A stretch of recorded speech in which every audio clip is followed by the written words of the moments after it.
So for getting started today, we are going to find area of these triangles. You can write this down on page 491. Do you remember how to find an area of a triangle? How do you find an area of a triangle?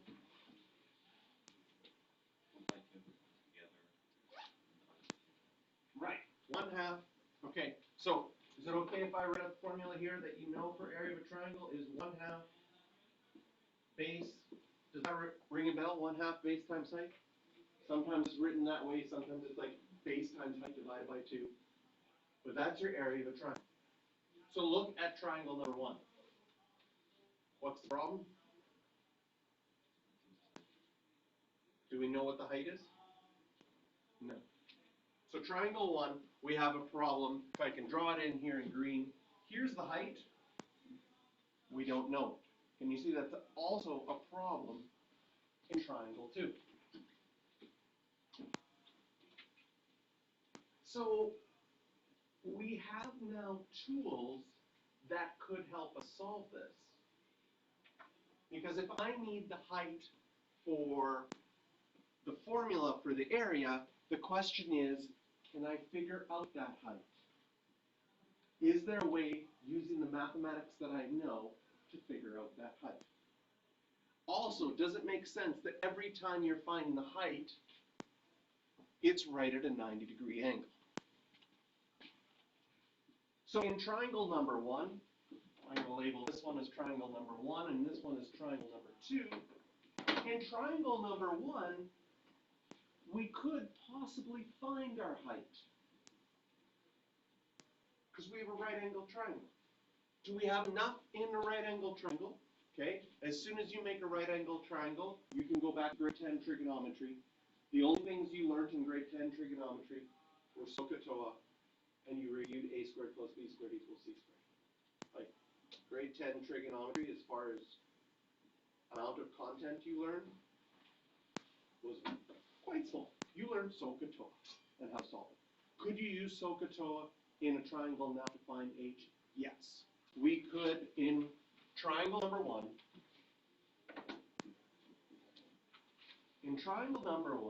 we could say that sine of 30 degrees equals h over 7. Opposite over hypotenuse. Can you see that you wouldn't be able to use tan? Why couldn't I say tan of 30 is h over 8? Because 8 goes all the way from here to here. We don't actually know how long it is from here to here.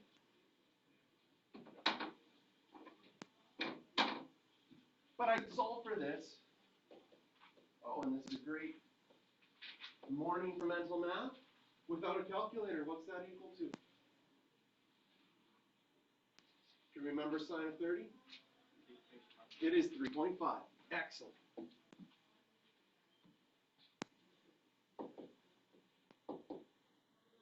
And so now I could figure out 1/2 base times height.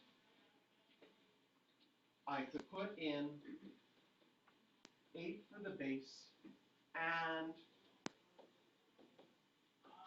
3.5 for the height. Did I give units? I didn't give units. It would be units squared. 14 units squared for that triangle. Okay? Now, we are going to, what mathematicians have done is they have said, ooh, this situation might come up more often than you think, where you have the height not given. And so what they said is they say, well, if this situation comes up, where you know this side, and you know this side, and you know this angle, you can always solve for the height with sine.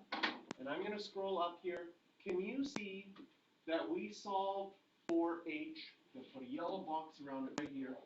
We solved for h because we could do sine of 30 was h over 7, and then get h by itself, which happened to be 7 sine of 30. And the 7 is here, and the 30 is there. So what mathematicians did is they said, well, let's hypothetically look at a triangle that we didn't know. And we could do the same thing. We could write that sine of theta is h over a, and then multiply both sides by a, and get h by itself. And then, oh, this is exciting. I always like learning new formulas, but I guess I know this one already. I'm pretending I'm in your situation and like, this is going to be really cool, because our 1/2 base times height formula becomes a new area formula. And instead of h, I can replace the h with a sine theta. And mathematicians are a little bit, they're like, b times a, we're going to write it in order, a times b. And this is a new formula on your formula sheet. So the reason we're doing this, you can look on your formula sheet, we have a new formula that lets you skip, right? If we view everything, it lets you skip this part where you solve for h, and lets you go directly and plug everything in. We could have figured out the area of this formula by doing 1/2 7 times 8 times sine of 30. Beautiful. And now we have a way to solve area of triangles without having to do extra work. We created a new area formula that will save us some time. That formula is on your formula sheet. If later you're trying to solve something and you don't have that formula, well, you could spend the time to find the height.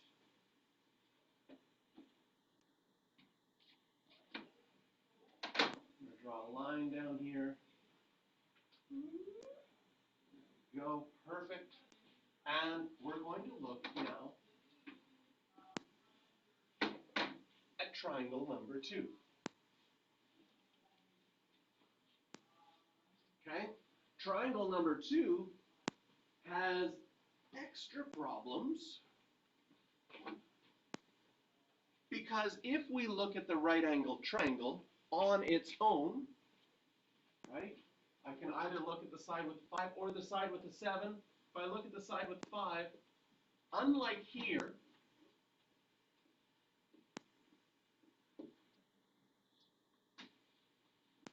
we don't even have enough information for SOHCAHTOA. Problem. Not enough information for SOHCAHTOA. Because for SOHCAHTOA, you need an angle and a side, or 2 sides. If you have 2 sides, you can do a squared plus b squared equals c squared, find all 3 sides, and then you can find the angles. If you have an angle and a side like we did in number 1, you can use SOHCAHTOA to find everything else. But if you only have the 90-degree and a side, you don't have enough information. Sort of the basic rule for solving triangles is you need a minimum of 3 pieces of information. Okay?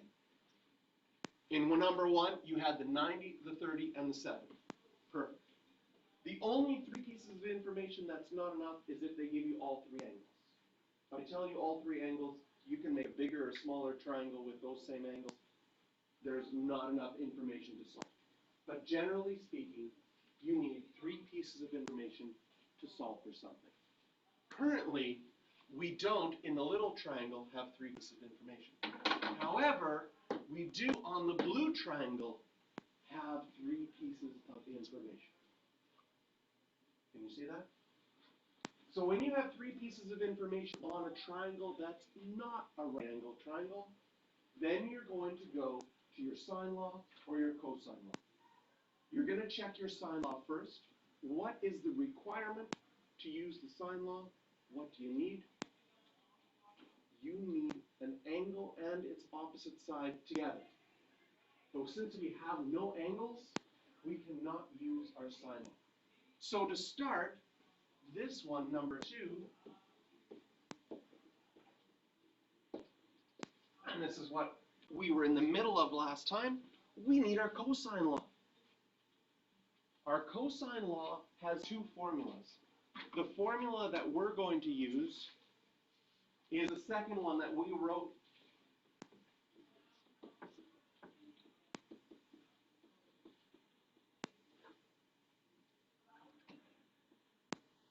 We wrote this one down. And the reason we need this one is we want to solve for an angle. So I'm going to put the angle right here. That's the one I want to solve for. And just like the sine law, right? I have no letters on my triangle at all. How am I going to use the formula? Okay? It's actually not hard as long as you know one key thing. That if you're solving for C, the opposite of C is little c. These are the ones that go together. The A's and the B's, it doesn't matter what sides you use for those ones.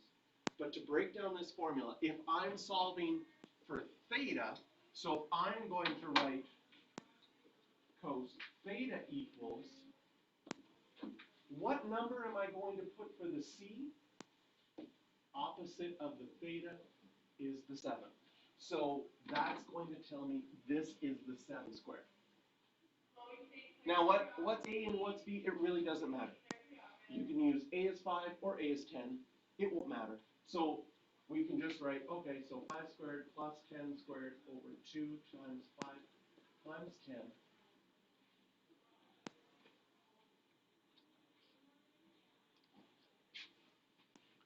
And that sets us up for our cosine law. If I write this into my calculator at this moment, as a fraction, so 5 squared plus 10 squared minus 7 squared divided by 100, 2 times 5 times 10, gives me 0.76.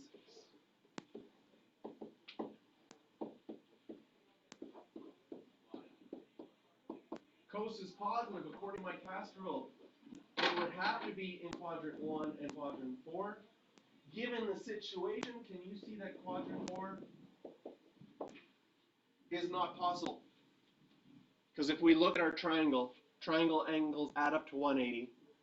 An angle in quadrant 4 would be over 270 degrees. So we technically can put a line through quadrant 4 as well. It's only going to be in quadrant 1.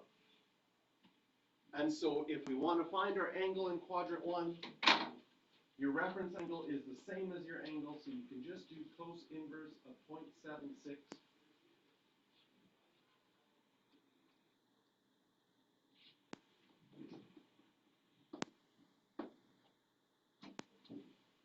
And we can get 40.5 degrees.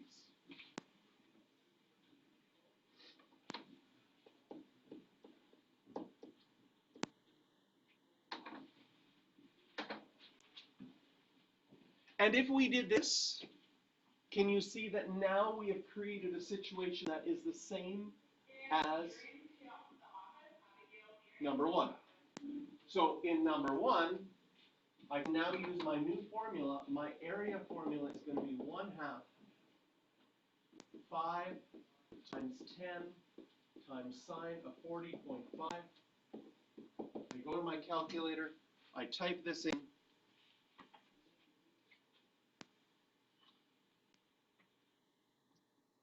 and I get 16.25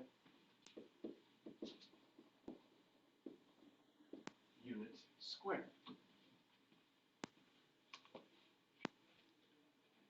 And once again, mathematicians went, oh, this was extra work to manipulate this to get, first to find the angle, then to use another formula. Wouldn't it be nice if there was a formula that if you had 3 sides, you could solve it all together right away? And so they worked on it, and sure enough, they came up with the following. Longer than the distance point. Close. A little bit longer. Looking good. Yeah. And this one also is on your formula sheet.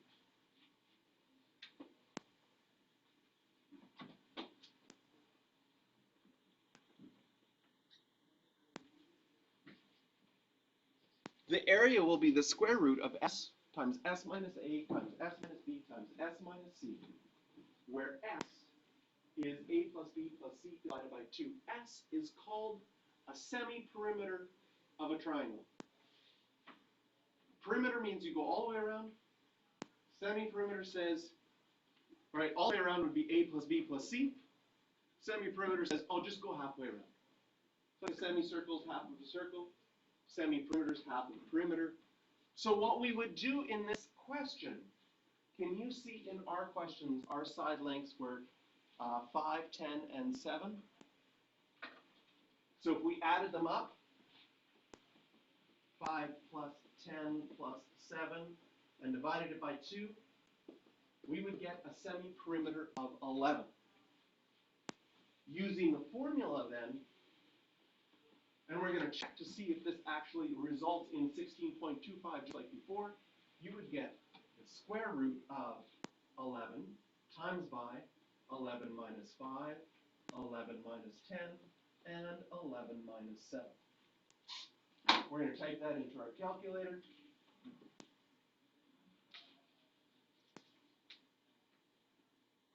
Maybe any minute now.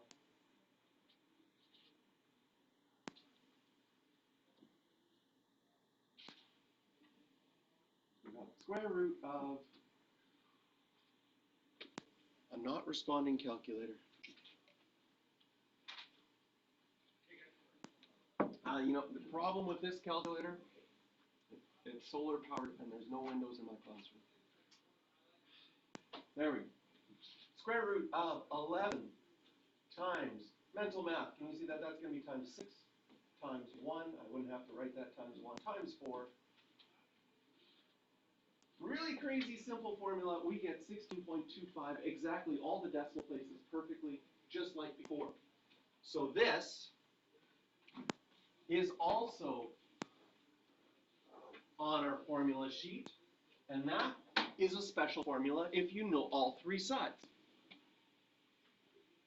So we're always going to be able to manipulate it to be one of these two situations.